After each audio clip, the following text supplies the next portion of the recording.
Black coffee वगैरे येण्यात भूक मारली जाते आणि मग लोकांना ॲसिडिटीचा पण त्रास होतो. हो हो.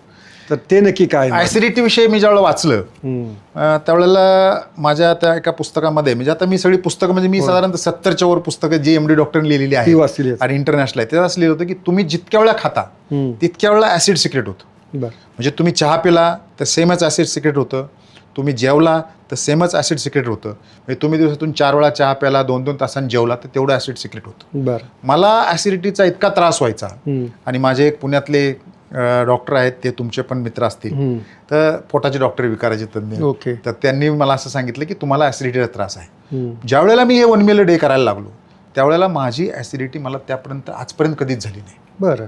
आजपर्यंत कधीच झाली नाही. म्हणजे अशा अनेक आजार आहेत की जे मला कधी जाणवले नाही की जातील. 1 meal a day वाल्या माणसाला ॲसिडिटी जात नाही, प्रोव्हाइडेड दॅट चिटिंग नको. बरं.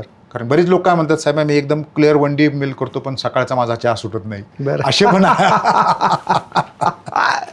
सकाळचा दुधाचा चहा, तो अनेकांना सकाळचा दुधाचा चहा energy- पिला तर ते तुमचं बॉडी इन्सुलिन सिक्रेट करणार, बरोबर. जातं. त्याच्याविषयी ब्लॅक कॉफी घ्या. ब्लॅक कॉफीविषयी चांगले रिसर्च आहेत, त्यामुळे ब्लॅक कॉफी घ्या.